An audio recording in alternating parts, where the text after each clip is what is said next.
This month on 219 West, keeping young people out of prison, programs that offer alternatives to incarceration are being squeezed financially. The push to add Muslim religious holidays to the public school calendar. Caught between two art worlds, an Iranian artist makes the transition from Teheran to one of New York's top art schools.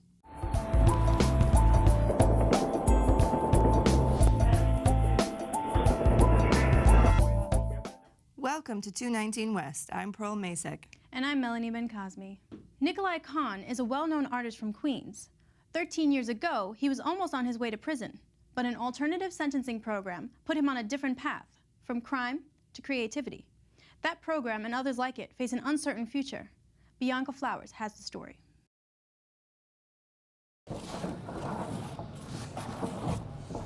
He calls himself an urban contemporary artist. When I was a kid, I was doing more comic art and stuff like that, so that took a lot of discipline. But I started realizing that I'm not just a comic artist, you know? There's a lot more to what I do than just comic books. Nikolai Khan's cartoon portraits once graced the exteriors of warehouses. Now they reside in popular New York City nightclubs, art galleries, and exhibits overseas. Art has always been his passion. After moving from Trinidad, Khan became infatuated with graffiti culture in the city. He began what he calls street writing as a teenager.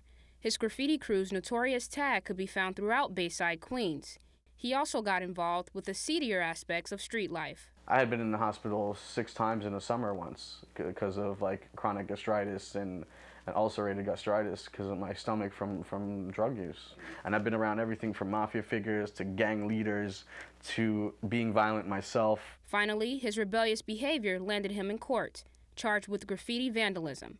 An alternative sentencing program run out of the Queens District Attorney's Office is what Khan says transformed him from a graffiti vandal to a recognized artist.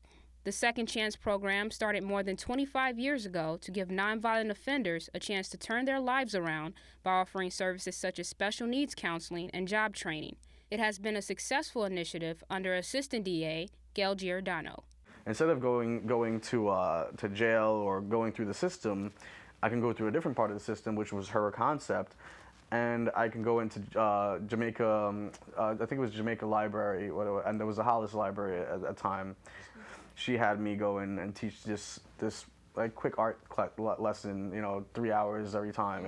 Every time I had the community service. And we decided to get involved when the district attorney's office asked us to consider doing a program out of Jamaica. Nikolai's a tremendous person. He came to us as a snotty know-it-all teenager who was arrested for graffiti, very proud of his work, which was good. It was good graffiti. But he has grown emotionally, and his talent is exceptional. After completing the program, Khan went on to study at the Fashion Institute of Technology, where he received his degree in commercial art. Alternative sentencing allowed him to avoid the stigma of a criminal record, which can be a barrier to job and educational opportunities. Experts say Khan is an example of the cost-effectiveness of ATI programs. We spend a lot of money on suppression. That's, the police officer arresting someone. Yes, we need to maintain suppression, but you don't get the bang for your buck, right, that you do if you take some of that money and put it for intervention programs. The New York City Council has funded alternative to incarceration programs since 1997. At the height of the recession, many initiatives to keep young people out of jail went on the chopping block. ATI program survived, but funding has been cut by more than half. A part of every negotiation during every budget that I've been here, we always talk about being able to increase those numbers. We're in a new administration now, and I think that we have a valid opportunity at this time to revisit programs and initiatives that have made sense that need that additional bump up. According to the Independent Budget Office, the city spends almost $168,000 a year for each inmate. That's more than 20 times the amount spent per student in city classrooms. The Center for Alternative Sentencing and Employment Services, better known as CASES, is the largest funded ATI organization by City Council, serving more than 600 court-involved youth. Services range from mental health counseling to college prep programs. We have successfully placed something close to 40 young people in community colleges where we connect them to the colleges, then we provide ongoing support and services for them as they move through their college experience. That funding is very important to us. In January of this year, Governor Cuomo announced a $5 million grant to restore funding for alternative sentencing and reentry initiatives. There are 165 ATI programs in the state, but the money will be divided among only 23 organizations. Second Chance won't receive any of that money. Still, for Khan, investing in juvenile justice goes beyond the dollar bill. In 2002, after completing Second Chance, the 34-year-old decided to stick around to help young offenders make the best use of their artistic talent. But they don't want to just do nothing with their talent. They want to give to the world. And I think that giving is never going to stop once they realize the impact that we're really having on people. And I think they get it already. I don't think that they don't, you know? Khan wants to make his impact by using art to help his students battle some of the same demons he once faced. But if somebody would pull my little ass out of that and say, look, dude, what are you doing? You know what I mean? Like, why are you doing this? And let's go to this camp. Let's go to this place. Let's go eat a nice dinner. I would have felt like some hope, you know, some kind of like respect for me. And I would have never done half the things I did. For 219 West, I'm Bianca Flowers. New York is one of 2 states that prosecutes juveniles as adults, even for minor crimes. Every year, young people are sent to prison. I sat down with 2 experts to talk about how alternatives to incarceration are a more effective and cheaper option than putting kids behind bars. You both work very closely with young people in the court justice system. Could you explain briefly what you guys do? We're a nonprofit that promotes criminal justice reform and juvenile justice reform, and we do it mostly through developing alternatives to incarceration programs and promoting public trust and confidence in the justice system through community engagement. As a result, we work with thousands of young people and adults each year. The center was established by Judge Michael Corriero, who for many years had the responsibility of presiding over the cases of 13, 14, and 15-year-olds tried as adult. And based on his experience, he established the center, and we really advocate to ensure that New York judges children as the children they are. Have you noticed, what sort of trends have you seen in the court justice system in recent years? Have you seen an increase in the utilization of these programs, or has it been fairly level? Well, I would say that there's an increase in the use of alternatives to incarceration and other types of diversion to divert young people out of the system where possible. There's probably been a decline in the number of young people who are getting arrested and brought through the system. Yeah. And I agree that we do see declines, but I think it's important to note that each year 50,000 youth, 16 and 17-year-olds, that includes about 1,000 what they call juvenile offenders, 13, 14, and 15-year-olds, enter the system and are tried as adults. So even though we see a decline in crime, this is a substantial number of youth who are affected by these policies. So what sort of crimes are we looking at? Are we looking at both minor, major crimes? Does anybody have this opportunity of getting involved in the alternative sentencing? What happens in the adult court system when it comes to youth is very complicated. In the juvenile justice system, there are 2 interesting features. First of all, we have a very good way to assess the needs of youth and refer them to the appropriate services. That kind of institutional process where youth are assessed and are referred to the correct programs doesn't institutionally exist. There are services that are doing it themselves, but it's not an internal part of the system. So we're missing thousands of opportunities to divert youth to the correct programs. Right. And beyond that, adult court judges, because the adult court system is punitive in nature and doesn't have that rehabilitative aspect in its core philosophy, there is no funding stream attached to many of these programs. And what happens is that many of the programs rely on private funding or on funding that is not secured for every year. So I think that we are missing on many opportunities to divert youth to programs that can really help them recover from their mistakes that are done at a young age. So what does it mean, this is for both of you, what does it mean for a child, a youth, to be convicted of a crime? I mean, what sort of burden is that for them? Sorry, so I think that there are a number of issues. So it starts from the missed opportunity to provide them with the services they need, and with those terrific ATIs and mental health support that they may need, and that is a crucial aspect. It continues with the fact that we hold in New York 16 and 17 in facilities that are designated for adults.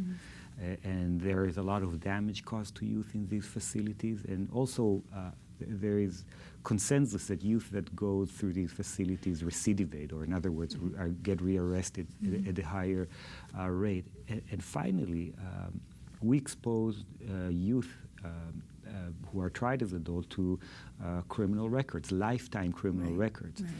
You know, just to touch on something that Yuval mentioned, the truth is New York is one of 2 states where the age of criminal majority is 16. So if you're older than 16 and you get arrested, you go through criminal court. If you're younger, you go through family court as a juvenile delinquent.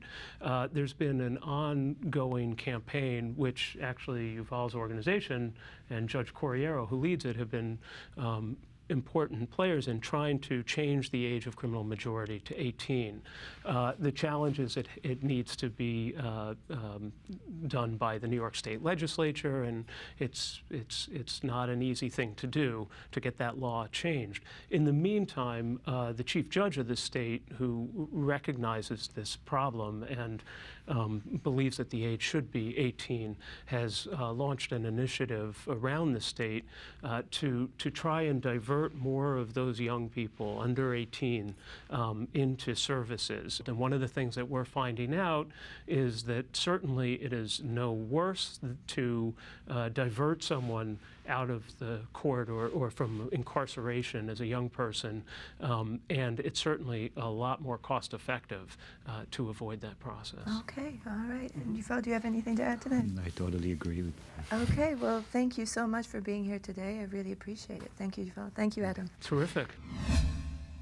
Last month on 219 West, Kyle Ligman reported on the crisis in Ukraine and how New York's Ukrainian community was closely following those events.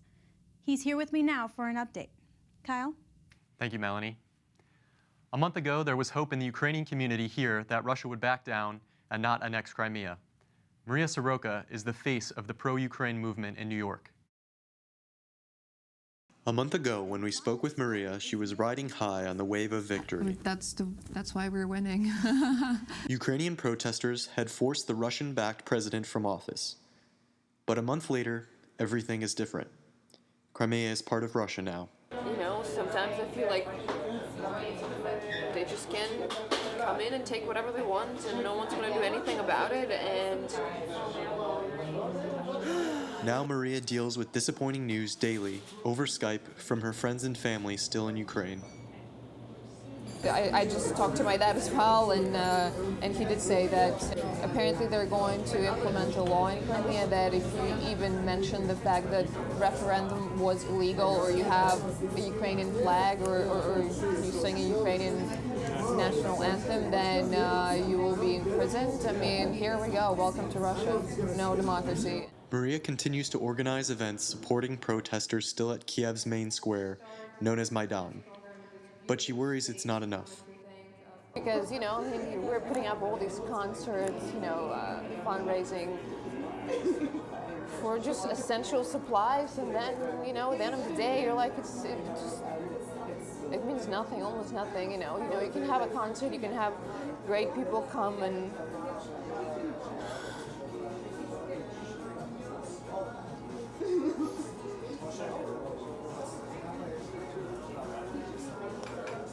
But Maria says she will keep fighting. With the Ukrainian presidential elections in May, she has to, for friends and her family. For 219 West, this is Kyle Ligman. Spring break for New York City public schools begins in mid-April, time to the Passover and Easter holidays. Earlier this year, Mayor de Blasio said he supports adding 2 Muslim holidays and the Asian Lunar New Year to the school calendar. Reem Nasser takes a look at the push to make this a reality. It's okay. I text girls and I'm just like, oh no, I can't come. On Friday afternoons, Maha Akhtar meets with high school girls in Jamaica, Queens. She's a youth leader at Turning Point, a nonprofit that serves Muslim women and children. Today, they are reading one woman's story of sexual abuse. Support.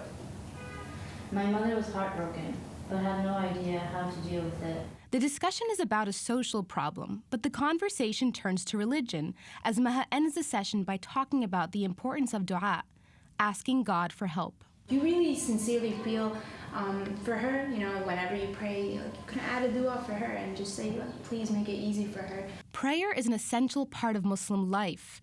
Observant Muslims are expected to pray 5 times a day, from early morning until night. But on 2 major religious holidays, the Eids, celebrated by Muslims worldwide, prayer takes on a special significance. The first holiday, Eid al-Fitr, celebrates the end of Ramadan, the Muslim month of fasting. Eid al-Adha signifies the end of the annual pilgrimage, which takes place in Mecca. School is a very important thing, and so is my religion to me. And I'm going to be missing a very important day. And I only have 2 holidays in my religion, and so I'm not asking for so much. Like Priya, many Muslim students in New York City public schools say they are conflicted. Should they stay home and celebrate the Eid holidays with family, or should they go to school? Like a letter, petition. Like a petition letter, okay. Right. Linda Sarsour and Faiza Ali are community activists who hope to resolve this dilemma. They head the Coalition for Muslim School Holidays and work out of their Bay Ridge office here at the Arab Association of New York. What we really want to see is that our kids don't have to make that choice on Eid morning. Do they go to school or do they, observe their faith? According to a study conducted at Columbia University, 1 out of every 8 public school children is Muslim. Linda and Faiza argue that it's appropriate for public schools to close for 1 day on each of the 2 Eid holidays. So when teachers understand that in some districts, including in this district that we're in right now in Bay Ridge, sometimes over 50% of the school is not in school that day. So the teacher can't even teach her curriculum. The 2 women have been to countless meetings and rallies, pressing their case during the Bloomberg administration, but with little success. Also came out and said, I'm in support of. But they say that since the Muslim community helped elect Mayor de Blasio, they are now looking for a better response from City Hall. So we're not going in trying to convince him why. I think where we are right now is we want to talk to him about how. Like how are we going to incorporate the holidays? There's some issues that, we can play around with the calendar. We have some ideas on how to implement, but we're really going in there now and engaging, different parts of the administration to see how can we make this happen as soon as possible. In one concrete way, the city does in fact recognize the holidays by suspending alternate side of the street parking on both Eid al-Fitr and Eid al-Adha. Rabbi Michael Feinberg, who is a part of the Coalition for Muslim School Holidays, says that is already a step in the right direction. The funny thing is the parking calendar is the closest thing we have to a comprehensive civic calendar in New York City, and that, of course, does recognize everyone's holidays. So we would like to see that replicated in all spheres, including public education. He says this campaign parallels that of the Jewish teachers and families who lobbied for their own holidays back in the late 1950s and early 1960s. At that time, there certainly were many Jewish students in the public school system, but principally that recognition came out of the teachers and their contract through the union. This is a different situation. This is more looking to a demand from the families that are most directly impacted, the students themselves, their parents, and the communities around them. Rabbi Feinberg recognizes that other religious communities might feel that Mayor de Blasio is giving Muslims preferential treatment by adding their holidays to the calendar. The mayor has also said that he would consider incorporating the Asian Lunar New Year holiday in addition to the 2 Eids.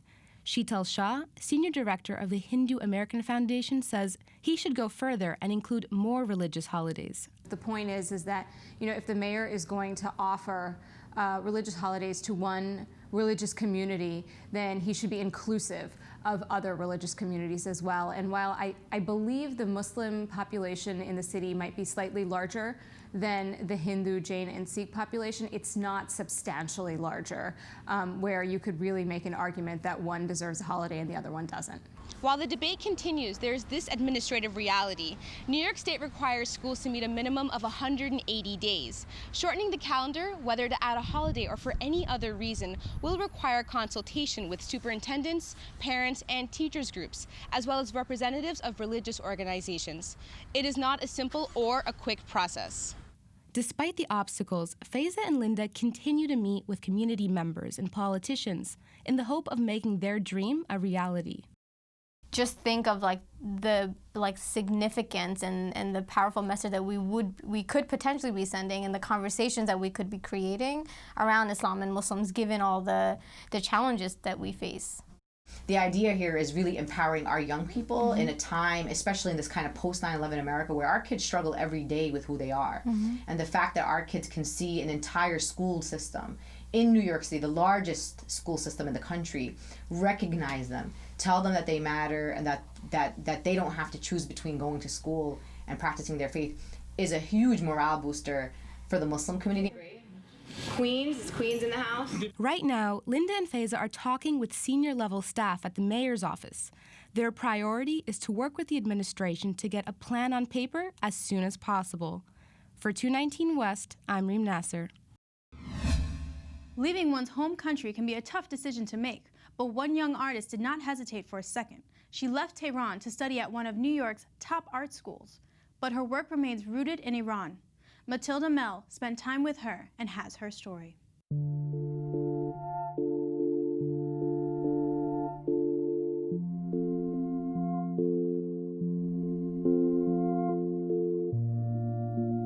When I show my work to people in the school or people in New York, they always, almost all the time, they ask me, what is it that makes them Iranian?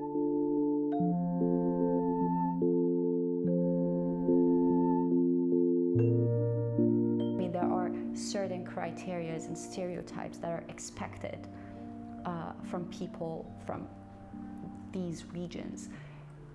My way of dealing with this issue is trying to avoid those stereotypical codes and find my own personal way, because I want to talk about my life and I do want to talk about my country, but I just don't want to be limited to that. 28-year-old artist Nazanin Nowrouzi sometimes feels caught between two worlds: Iran, the land of her birth, and America, the land of her professional hopes. She came to the United States about 2 years ago. She knew that leaving her country to study abroad was not going to be easy, but America was her longtime dream. I was always interested in the American culture, so a lot of the artists that I admired were American, and to be honest, after the World War II, America has been one of the pioneers of producing fine art. Nowrouzi grew up in Tehran. Her early love for literature, history, and poetry propelled her to write, but it all changed when she met her drawing teacher during her teenage years. I started doing drawings, and when I was 16, I knew that, okay, the text is not going to be enough. I need something more. And at that time, I thought that maybe the visual world would have more viewers, and it's kind of easier to talk to lots of people around the world with a picture. After spending a couple of years drawing, she went on to college, learning step by step how to paint using colors. There, she faced different challenges. I went to a very good school for my undergrad. Obviously, there are not as many facilities as you can have here. So we had some problems with photography laboratories, or printmaking workshops, things like that. So It could be a little difficult, but then I had very good teachers. Because of tradition and religion, Nourouzi had restriction on her work, but she said there were ways around it. Also, being a woman, like everywhere in the world, including Iran, it's more difficult. People take you less seriously, and then you have to work harder and harder and harder to prove that you're going to be like, you're a career person and it's not like just fun. Nourouzi first started working on a series of self-portraits. It took her a long time before getting a camera and taking photos of her friends. She always felt like the other, even among them, because she said she's not a social person. These days is that I take pictures from my friends, from gatherings, the times that we hang out, and then I do a lot of printing methods, transfer them, so I have this photographic images for the beginning, but then they change in the process of doing the painting itself.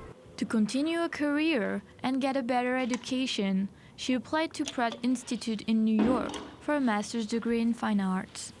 It took her 3 years to get a visa to come here, a daunting experience. Although she has been in the city for almost 2 years now, her art still echoes her life in Iran. She now focuses on the idea of a big brother, an invisible figure who is constantly watching people.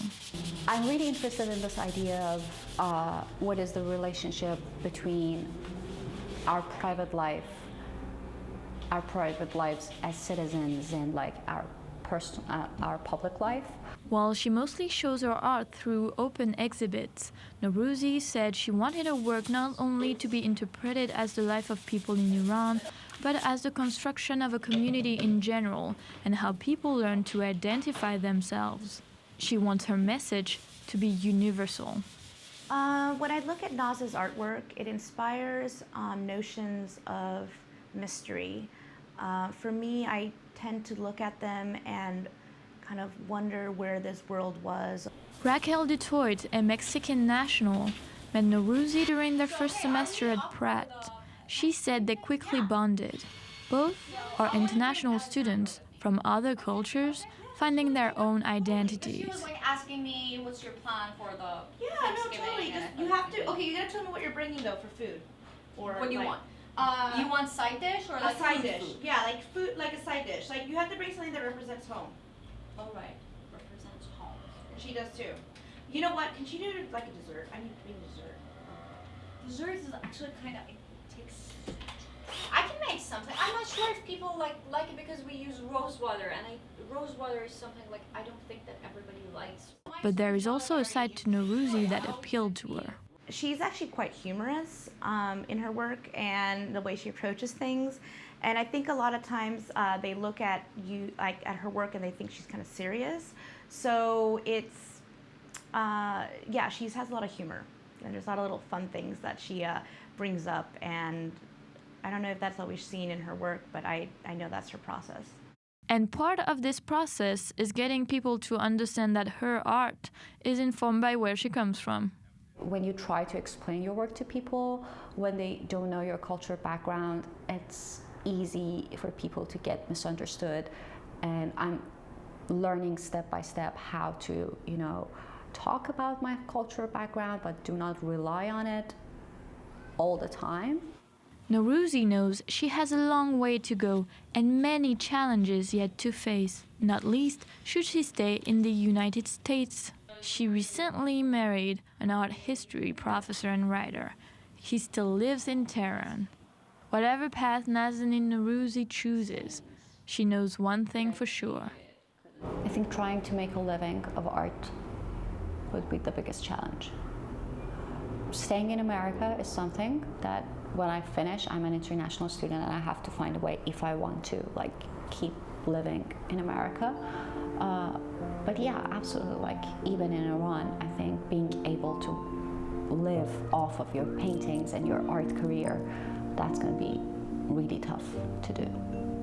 For 219 West, I'm Matilda Mel. And that's it for this month's edition of 219 West. I'm Melanie Ben-Cosme. And I'm Pearl Mazek. We'll see you next month for more stories from the 5 boroughs and beyond.